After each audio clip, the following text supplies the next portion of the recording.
welcome to the Trade and Industrial Policy Strategies official podcast. It is a show where we try to delve into the fascinating world of economics and its impact on global development.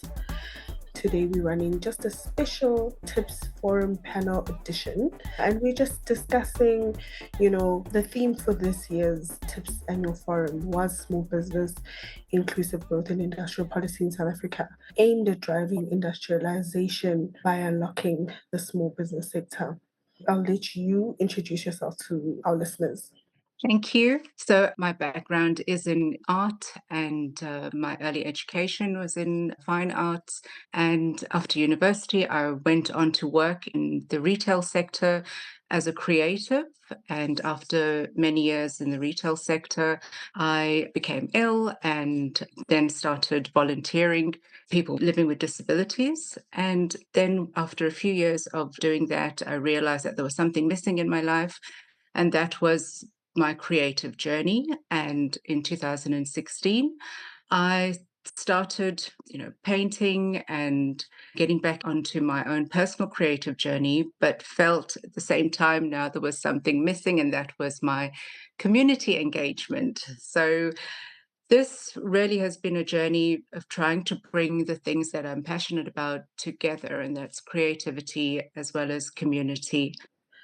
I know you were a runner-up in the UN Women in Climate Shearing Tech Award. How has this at least impacted your career and your projects? Or have there been some successes? Because we definitely all know the challenges. Yes. So that was also during COVID-19 lockdown, and one of the local venues, when they couldn't host any public functions during that time, and they really needed to look at alternative streams of income, and they opened a garden center. They approached me to do a garden sculpture, an installation scarecrow, and I thought of, how can I bring my own voice to this? And I was inspired at the time by the whole, I think it was an anniversary of the Rana Plaza tragedy that happened in the clothing factory in the East. And I did a sculpture out of fast fashion garments and discarded objects. And I made this sculpture a multicultural flower seller, which I felt really embodied South African women. So that was an idea that I had, and it got me thinking about using lots of fast fashion items and things from the textile industry and giving them a new life. And that's how that award came about from the UN Women and Climate She Reigns Tech, business competition. A little bit about how I've arrived at where I have in terms of environmental justice is in 2019, I wanted to start my own business working from home as a person living with disability. And I wanted to start a little retail store from home, selling vintage, which is another passion of mine. And then COVID-19 hit 2020. I just realized, oh, well, I can't really have a shop at home. So I looked at an online retail space and was lucky enough to be coached with the Future Females Business School, where I learned a lot about how secondhand could actually fit into waste recovery. And this really got me thinking, and I looked at how I could, then promote conscious consumerism within the community, which is something that was already happening during lockdown. The stores were closed, and the local communities were trading with each other through virtual platforms such as WhatsApp. And it really was thriving. And there was almost sort of a camaraderie where if people needed something, you would naturally be able to just pass along used items. And then when lockdown was over and the retail stores opened, that died down a lot, which was really sad. I thought, well, people have now gone from seeing the value in upcycling and making do with what they have and sharing in a community space to now going back to consuming en masse and not really being conscious of whether or not they're buying things that they need, and also supporting perhaps imports, cheap imports, and being more wasteful. So that time during lockdown really shifted a lot in terms of my perspective of how we should be consuming and making choices at a community level that can affect the larger industry. I really find that quite interesting. I mean, I was telling my mother I'm from the rural Eastern Cape that some of the conscious activity of trying to be climate conscious and environmentally friendly is the things we've been practicing just by means of having lack of taking plastic bags. Every black household has that drawer full of plastic bags. It was not only because you're trying to save taxes, which is maybe what the tax implications are now for when you have to buy a plastic bag. It was, no, actually, I can reuse this. I don't need another one. We're not really being conscious of the fact that plastic, just as a material, does not integrate back into the earth and its environmental impact in society and how we're destroying the earth and, really not addressing the climate urgency. So I really like that thinking because I think the words that come with all of this activism now are not addressing the reality of where we come from and how much little we need and how, as you say and you mentioned, over consumerism, capitalism has created this mass greed that is not really impacting our planet in a very positive way. So, why do you think small businesses such as yourself are vital? And even small businesses that are working in this space, especially marginalized businesses such as yours owned by disabled and vulnerable groups like women and people of color. I like what you were saying about your household and your family values, because growing up, I'm the youngest of five daughters. So hand-me-downs was a thing in the house, but also something that we looked forward to because, you'd get your older sister's really cool outfit. And I think that link with morals and ethics and values is something that we're losing today as consumers, but also business owners. So we are looking at ourselves as separate from the people who are producing the goods and the environments in which they live. So personally, my mother was a garment worker in the early 60s, and I watched a documentary at some point a few years ago called True Cost.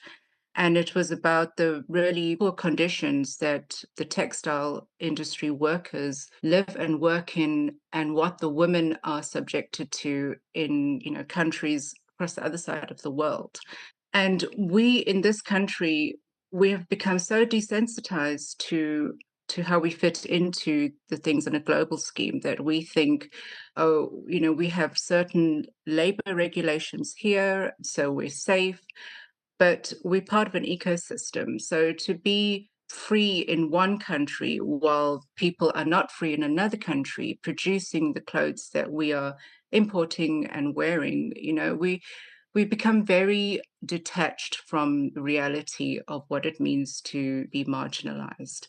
The great saying by Mandela is, you're not free until everybody is free. So when we look at ourselves as marginalized, we need to also remember that the choices that we make are also affecting, women and children, communities, and the environment elsewhere. And we're not in a silo as a country where we separate.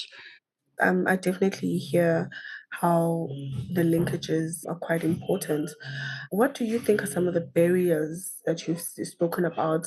I know you spoke about COVID being one of the moments of opportunity, but of great, despair in terms of being able to trade in one business, but also opening up of other types of business. What are some of the barriers to the growth of your business?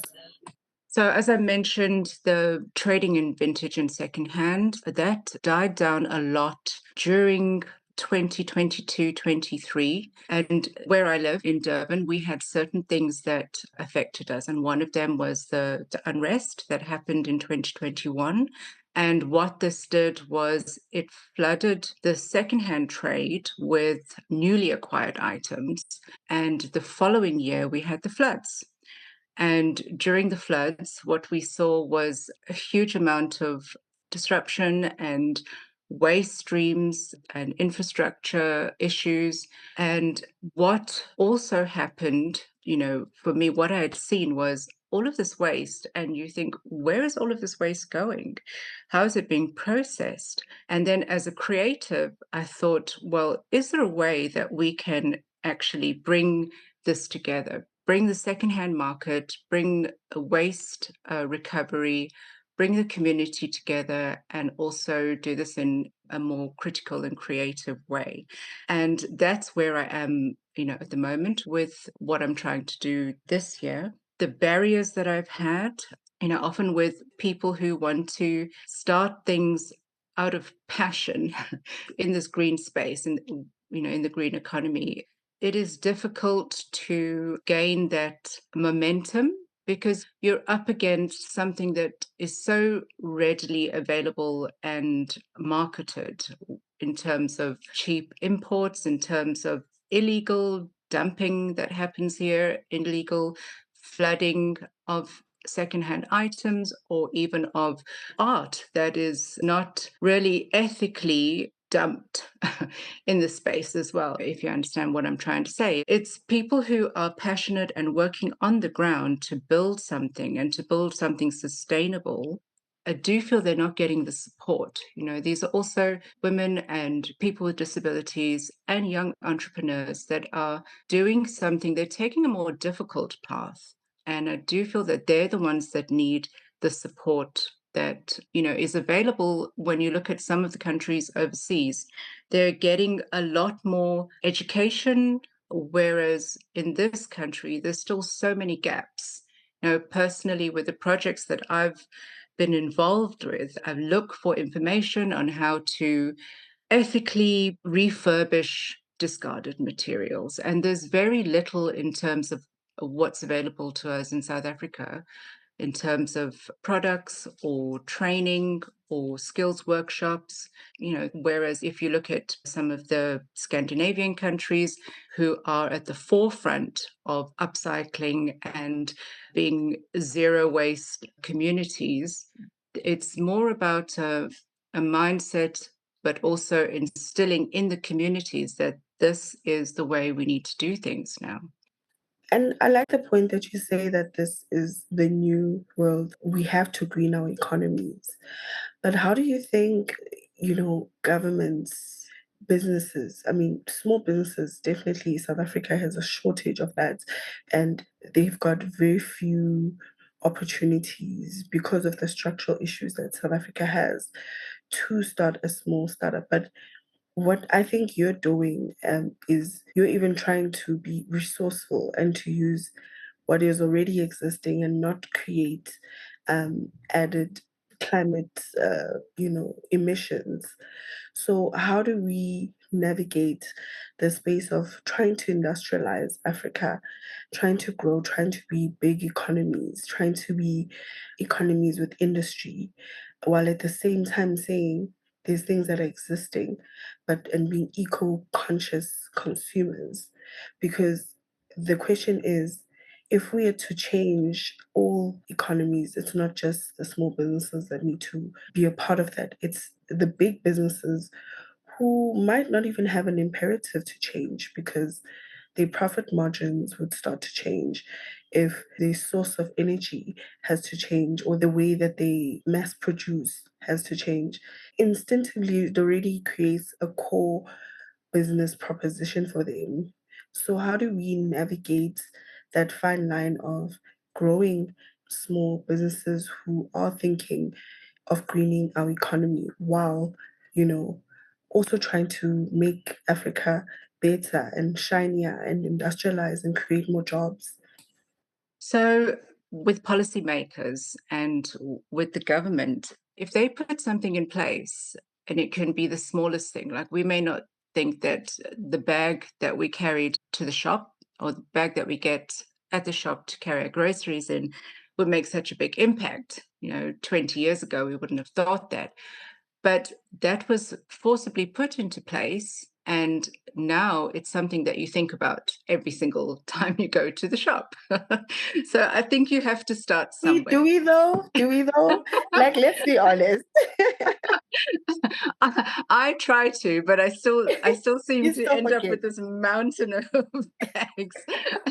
But it's it's a work in progress. Yeah. But we made a start, and I think that's the important thing. So it's top down as well as bottom up. So the people that Definitely. are trying on the ground, but also from top down. If you have policies in place, then that has to be better monitored and implemented so that the people who are doing the work, the smaller businesses, don't feel overwhelmed after 5 years and then give up, because that is the landscape. That's what it's been looking like for the past 5 to 10 years in this Definitely. space.